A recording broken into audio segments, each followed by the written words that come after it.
Chapter 21. Lupin is discharged. We are in great trouble. Lupin gets engaged elsewhere at a handsome salary. May the 13th. A terrible misfortune has happened. Lupin is discharged from Mr. Perkup's office, and I scarcely know how I am writing my diary. I was away from the office last Sat, the first time I have been absent through illness for 20 years. I believe I was poisoned by some lobster. Mr. Perkup was also absent, as fate would have it, and our most valued customer, Mr. Crobelon, went to the office in a rage and withdrew his custom. My boy Lupin not only had the assurance to receive him, but recommended him the firm of Gilterson, Sons & Co. Limited. In my own humble judgment, and though I have to say it against my own son, this seems an act of treachery. This morning I received a letter from Perkup informing me that Lupin's services are no longer required, and an interview with me is desired at 11 o'clock. I went down to the office with an aching heart, dreading an interview with Mr. Perkup, with whom I have never had a word. I saw nothing of Lupin in the morning. He had not got up when it was time for me to leave, and Carrie said I should do no good by disturbing him. My mind wandered so at the office that I could not do my work properly. As I expected, I was sent for by Mr. Perkup, and the following conversation ensued as nearly as I can remember it. Mr. Perkup said, "Good morning, Mr. Pooter. This is a very serious business. I am not referring so much to the dismissal of your son, for I knew we should have to part sooner or later. I am the head of this old, influential, and much respected firm, and when I consider the time has come to revolutionize the business, I will do it myself." I could see my good master was somewhat affected, and I said, "I hope so, sir. You do not imagine that I have in any way countenanced my son's unwarrantable interference." Mr. Perkup rose from his seat and took my hand, and said, "Mr. Pooter, I would as soon suspect myself as suspect you." I was so agitated that in the confusion, to show my gratitude, I very nearly called him a grand old man.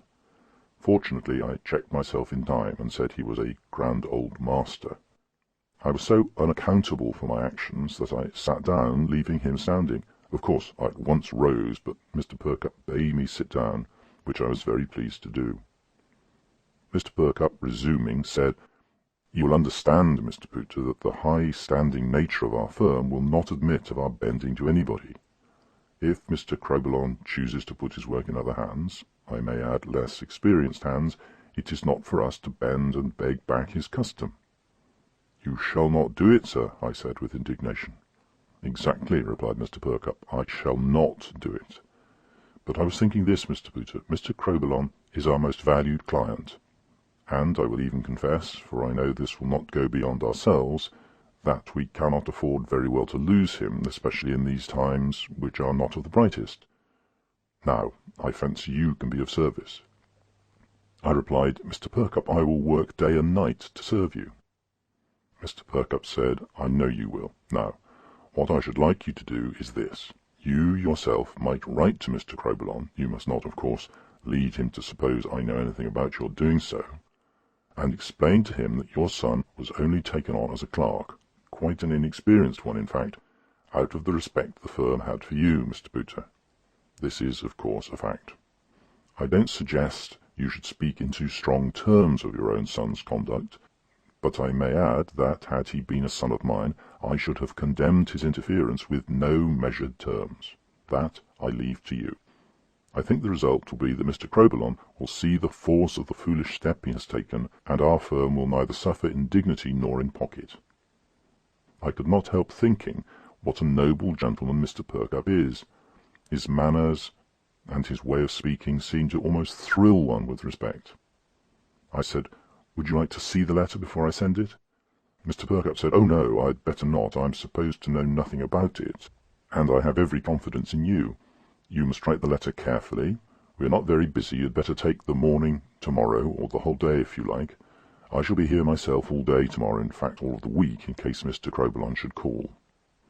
I went home a little more cheerful, but I left word with Sarah that I could not see either Gowing or Cummings, nor in fact anybody, if they called in the evening. Lupin came into the parlour for a moment with a new hat on, and asked my opinion of it. I said I was not in the mood to judge of hats, and I did not think he was in a position to buy a new one. Lupin replied carelessly, "I didn't buy it, it was a present." I have such terrible suspicions of Lupin now that I scarcely like to ask him questions, as I dread the answers so. However, he saved me the trouble. He said, "I met a friend, an old friend, that I did not quite think a friend at the time, but it's all right, as he wisely said, all is fair in love and war, and there was no reason why we should not be friends still. He's a jolly, good, all-round sort of fellow, and very different stamp from that inflated fool of a Perkamp."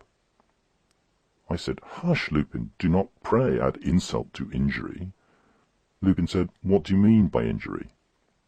"I repeat, I have done no injury. Crobelon is simply tired of a stagnant stick-in-the-mud firm, and made the change of his own account. I simply recommended the new firm as a matter of biz, good old biz." I said quietly, "I don't understand your slang, and at my time of life have no desire to learn it, so, Lupin, my boy, let us change the subject. I will, if it please you, try and be interested in your new hat adventure." Lupin said, "Oh, there's nothing much about it, except I have not once seen him since his marriage, and he said he was very pleased to see me, and hoped we should be friends. I stood a drink to cement the friendship, and he stood me a new hat, one of his own." I said, rather wearily, "But you have not told me your old friend's name." Lupin said with affected carelessness, "Oh, didn't I? Well, I will. It was Murray Posh." Lupin came down late, and seeing me at home all the morning, asked the reason of it. Carrie and I both agreed it was better to say nothing to him about the letter I was writing, so I evaded the question. Lupin went out, saying he was going to lunch with Murray Posh in the city. I said I hoped Mr. Posh would provide him with a berth. Lupin went out laughing, saying, "I don't mind wearing Posh's one-price hats, but I'm not going to sell them." Poor boy, I fear he is perfectly hopeless. It took me nearly the whole day to write to Mr. Crobelon. Once or twice I asked Carrie for suggestions, and, although it seems ungrateful, her suggestions were none of them to the point, while one or two were absolutely idiotic. Of course I did not tell her so. I got the letter off and took it down to the office for Mr. Perkup to see, but he again repeated that he could trust me.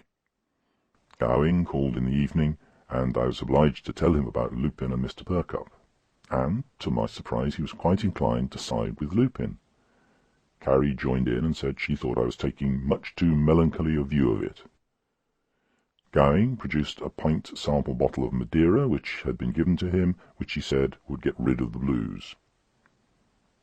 I dare say it would have done so if there had been more of it, but as Gowing helped himself to 3 glasses, it did not leave much for Carrie and me to get rid of the blues with. May the 15th, a day of great anxiety, for I expected every moment a letter from Mr. Crobelon. 2 letters came in the evening, one for me, with Crobelon Hall printed in large gold and red letters on the back of the envelope, the other for Lupin, which I felt inclined to open and read, as it had Gilterson, Sons and Co. Limited, which was the recommended firm. I trembled as I opened Mr. Crobelon's letter. I wrote him 16 pages, closely written. He wrote me less than 16 lines. His letter was, "Sir, I totally disagree with you. Your son, in the course of 5 minutes' conversation, displayed more intelligence than your firm has done during the last 5 years. Yours faithfully, Gilbert E. Gillam O. Crobelon." What am I to do? Here is a letter that I dare not show to Mr. Perkup, and would not show to Lupin for anything. The crisis had yet to come, for Lupin arrived, and, opening his letter, showed a cheque for £25 as a commission for the recommendation of Mr. Crobelon, whose custom to Mr. Perkup is evidently lost for ever. Cummings and Gowing both called, and both took Lupin's part. Cummings went so far as to say that Lupin would make a name yet. I suppose I was melancholy, for I could only ask, "Yes, but what sort of a name?" May the 16th. I told Mr. Perkup the contents of the letter in a modified form, but Mr. Perkup said, "Pray don't discuss the matter. It is at an end. Your son will bring his punishment upon himself." I went home in the evening thinking of the hopeless future of Lupin. I found him in the most extravagant spirits and in evening dress. He threw a letter on the table for me to read. To my amazement, I read that Gilterson and Sons had absolutely engaged Lupin at a salary of £200 a year with other advantages. I read the letter through 3 times and thought it must have been for me, but there it was, Lupin Pooter, plain enough. I was silent.